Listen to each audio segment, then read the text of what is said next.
Você está preparado para o fim? Capítulo 2. Tópico desta semana: imunizados com a palavra de Deus. Quarta-feira. Meta de hoje: leitura das páginas 31 a 36. Satanás ataca nossa mente.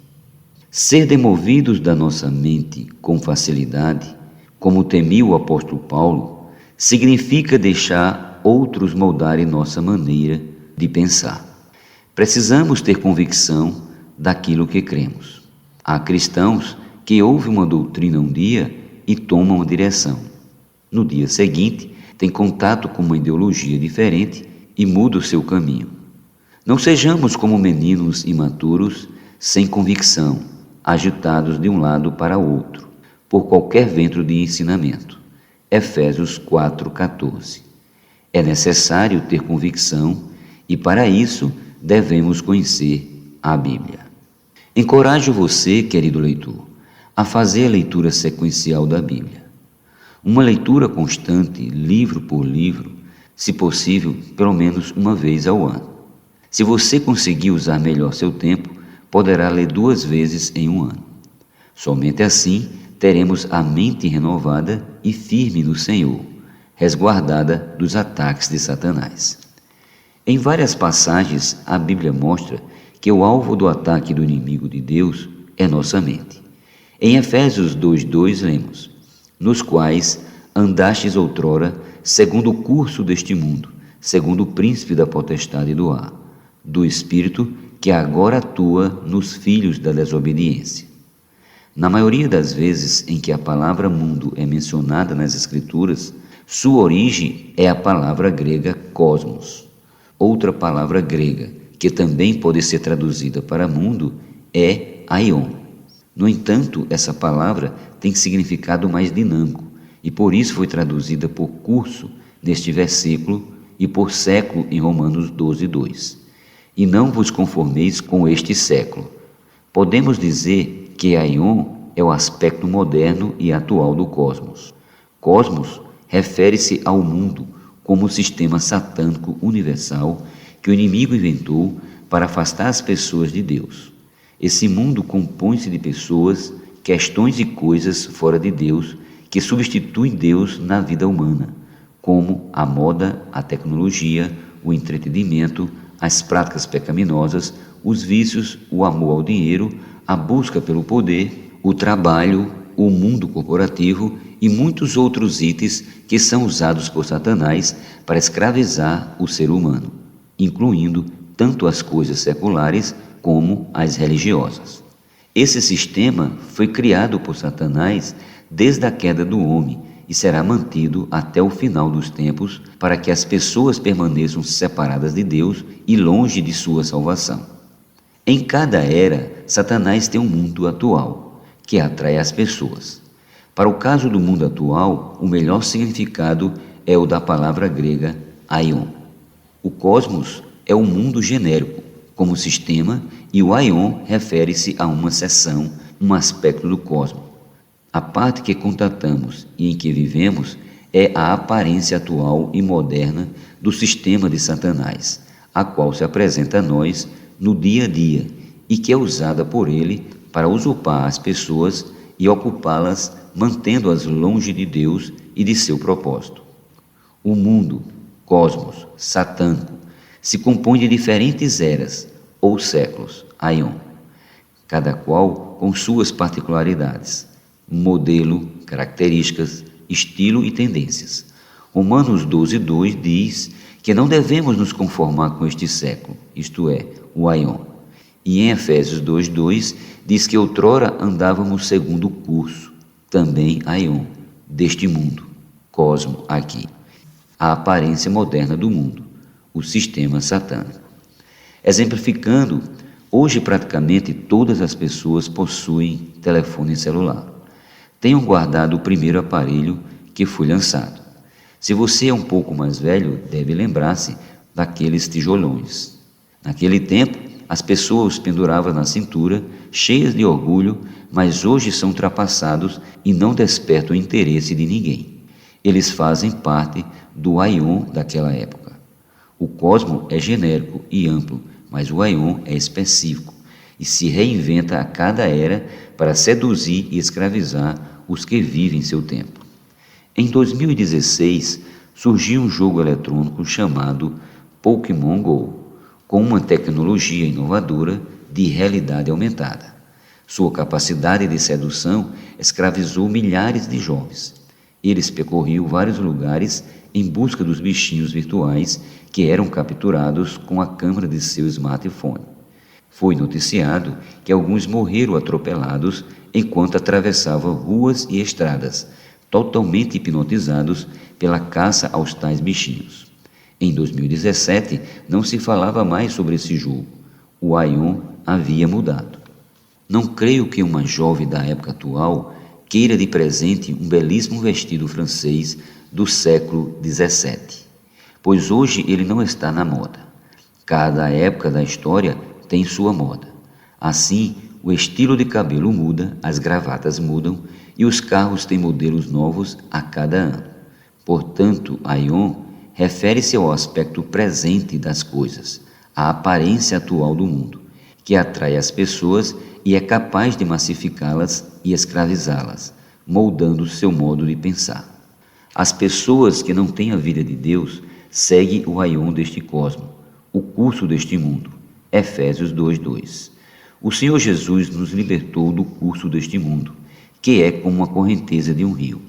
Se lançarmos um peixe morto nessa correnteza, poderemos calcular onde ele estará a 1 hora depois.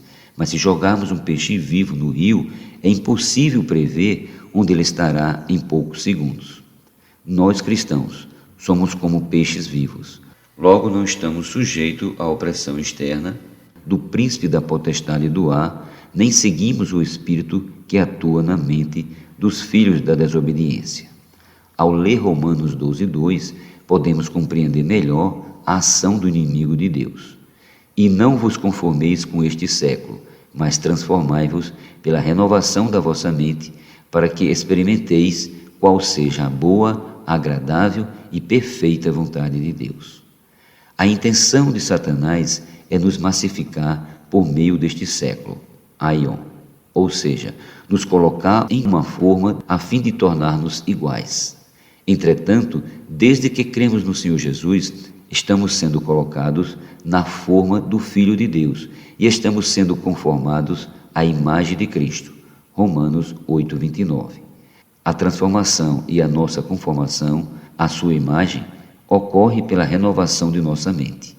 Quando nossa mente é renovada, podemos experimentar a boa, agradável e perfeita vontade de Deus. Em Efésios 6, temos a armadura de Deus com vários itens. Quero destacar em especial o capacete da salvação, no versículo 17, que serve para proteger nossa mente. Nós que servimos a Deus, precisamos nos revestir plenamente de sua armadura. Cada dia necessitamos colocar o capacete da salvação para que nenhum dardo inflamado do inimigo atinja nossa mente, que é o alvo do ataque de Satanás contra o povo de Deus. Em 2 Coríntios 11:3, lemos: Mas receio que assim como a serpente enganou a Eva com a sua astúcia, assim também seja corrompida a vossa mente, e se aparte da simplicidade e pureza devidas a Cristo. Essa passagem mostra que desde o jardim do Éden, o alvo do inimigo é a mente. Ele levou Eva a pecar, corrompendo sua mente.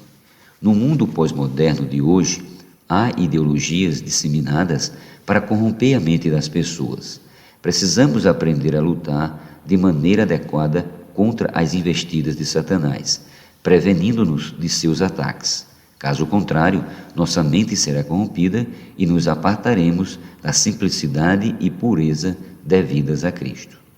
Por fim, em 2 Coríntios, o apóstolo Paulo diz que as armas de nossa milícia não são carnais, e sim poderosas em Deus para destruir fortalezas, anulando nós sofismas e toda altivez que se levante contra o conhecimento de Deus, e levando cativo todo o pensamento à obediência de Cristo. 2 Coríntios 10, do 4 ao 5. Nossa luta contra Satanás não é com armas convencionais, pois elas não têm poder contra as trevas. Nossas armas são poderosas em Deus, pois estão relacionadas com a sua palavra. Elas são eficazes para destruir fortalezas, anulando sofismas. Uma vez que uma ideologia entra em você, tornando-o um adepto dela, seu conceito se torna uma fortaleza em sua mente. Por isso é preciso ser muito cauteloso quando lemos, ouvimos ou vemos algo em nossos dias. Se não estivermos bem vacinados, podemos ser contaminados. Conheço jovens que na adolescência participavam ativamente dos serviços da igreja, servindo no louvor, na música, junto com os demais irmãos. Lembro que orávamos por eles durante o período do vestibular e o Senhor os abençoou com o ingresso em boas universidades. Alguns participaram, inclusive, de cursos de capacitação para obreiros cristãos, mas sucumbiram às ideologias disseminadas no meio universitário e hoje declaram-se ateus. O grande problema é que lhes faltou estar vacinados contra o mistério da iniquidade. O suprimento que recebiam da palavra de Deus vinham apenas das reuniões da igreja, de que participavam, pois não se alimentavam por si mesmo diariamente da palavra. Por falta de alimento espiritual, tinha a imunidade baixa e não resistiram aos bombardeios de toda espécie de ideologia ateística que impera no meio universitário. Então, acabaram sucumbindo. Que situação lamentável! O campo de batalha do inimigo é a nossa mente. Por esse motivo, o apóstolo Paulo disse que nossas armas são poderosas em Deus para destruir fortalezas e anular sofismas, isto é, argumentos em nossa mente que defendem ideologias e contradizem a palavra de Deus. Há um espírito altivo permeando a sociedade atual, o qual se levanta contra tudo o que diz respeito ao conhecimento de Deus.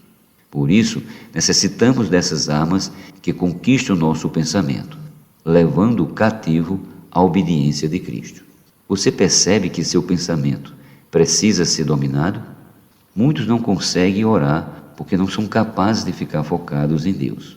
Ainda que se ajoelhem para orar, suas mentes aceleram e seus pensamentos viajam de um lugar para outro como cavalos selvagens. Outra situação muito comum é quando começam a orar e ouvem o sinal de notificação em seu smartphone e param para olhar. Logo se arrependem, pedem perdão a Deus e retomam a oração, o que não dura muito tempo, sendo distraídas novamente por outra notificação. A comunhão com Deus é uma dessas armas poderosas para cativar nossos pensamentos e levá-los à obediência de Cristo. Contudo, muitos a têm negligenciado.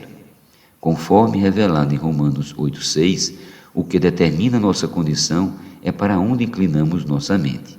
Se a colocamos na carne, o resultado será morte, mas se a pendemos para o Espírito, teremos vida e paz. Aprendamos a usar essa arma poderosa contra os ataques do inimigo. Se exercitarmos a disciplina em nossa comunhão com Deus, aumentando nossa intimidade com Ele, nossos pensamentos serão dominados e não seremos levados por sofismas e contradições levantadas por Satanás. Vejo com grande preocupação a superficialidade do mundo atual entrando na igreja. O relacionamento com Deus da grande maioria dos cristãos é superficial, carece de profundidade. São como algumas árvores da cidade de São Paulo, que aparentemente são bonitas e até frondosas, mas seus troncos estão podres por dentro e suas raízes são superficiais. Por isso, quando há tempestade, muitas dessas árvores são tombadas, arrancadas pelo vento. Voltando ao aspecto espiritual, observamos que por falta da profundidade no relacionamento com Deus, os cristãos, ainda que tenham porte e beleza, possuem raízes superficiais, não suportando as tempestades que sobrevêm à igreja. Querido leitor, como estão suas raízes? As pessoas podem ver as folhas por fora, mas como está a parte interior? Somente você sabe como estão suas raízes diante de Deus. Que tal aprofundá-las para que quando vierem os temporais em sua vida, você permaneça em pé, permaneça